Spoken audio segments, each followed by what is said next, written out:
Retro Unboxing. Hello viewers, welcome back to the channel.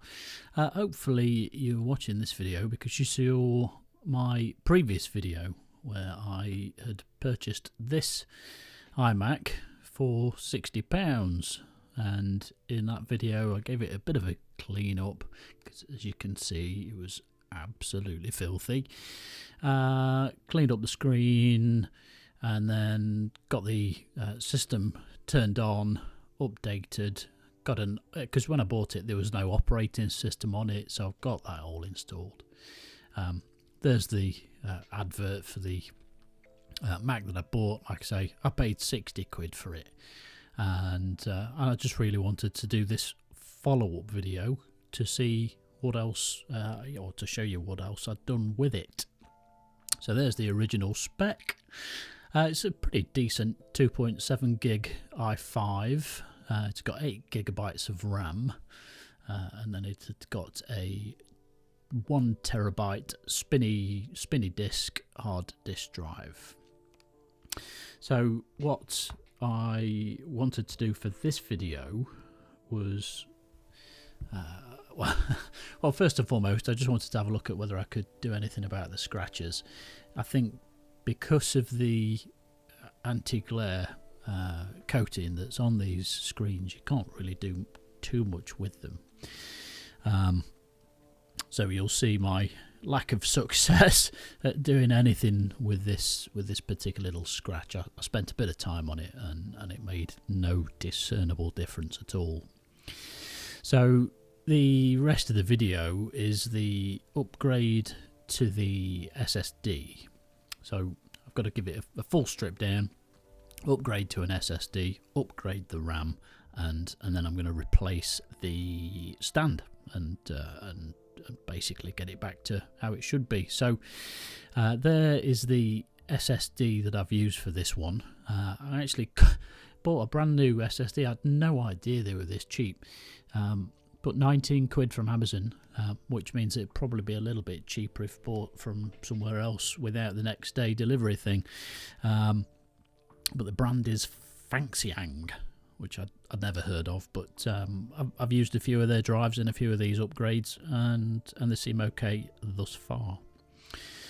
So what I'm doing here, my sort of preferred method if I'm putting a new hard drive or a new SSD in a Mac is to install it as an external drive. So I've had to update the iMac to High Sierra. That then allowed me to download and update Catalina onto the, as I say, external SSD. So when it comes to putting the SSD in and turning the Mac on, it's just done and ready to go. So the kind of first part, obviously, is to get the screen off, which is what I'm doing here.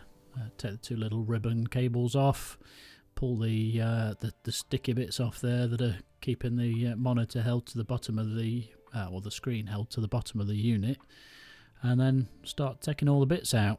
Take the old HDD out, and yeah, just gradually start taking all the components out. So I'm just going to leave you to watch this for a few moments, and I shall rejoin you when I get towards the end of this.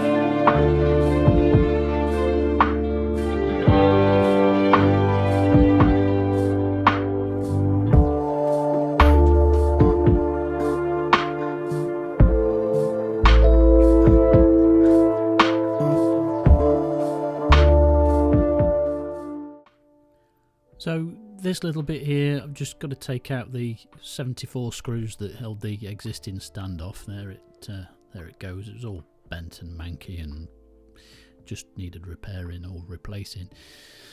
And then replace the 77 screws. You've got to screw them in a particular order, and then the stand's back on, good to go. And then once that's done, I can start to kind of reassemble all of the internals. Just replace the 2 little sticks of RAM here. You could probably put 32 gigabytes in, but to be honest, for the rest of the spec of the machine, 32 gigabytes would be overkill, so 16 gigabytes it is, and then just re-crack on with reassembling.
Right, so coming to the end of the rebuild now.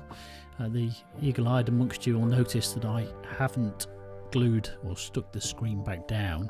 That's simply so that if there's any problems, I don't have to retake the screen off. So it's always worth doing a quick trial. You'll see there's a couple of little bits of tape in the top corners just to hold the screen on temporarily while I test the machine, and then I will stick it down properly shortly. I mean, the other thing is I'm actually waiting for a bloody delivery of the sticky tapes to tape it back down, but yeah, as you can see, it's worked. I'm just having a kind of look around a few sort of bits now, but you can see the RAM was all installed, so we're up to 16 gigabytes of RAM. It's actually quite a decent machine, really. Quad-core i5. Now we've got a 250 gigabyte SSD. I have done a Black Magic disk speed test. It was 450 write and 500 read, so that was pretty good. I have noticed one thing just watching this video back, and you'll see the little red spinny wheel. What the issue here was the App Store, and apparently this was a common problem with Catalina, but the App Store wasn't working properly. Something to do with a keychain access thing, but I've sorted that out subsequently to finishing recording the video, and I've not really noticed it. I just closed the app down. So that's sorted.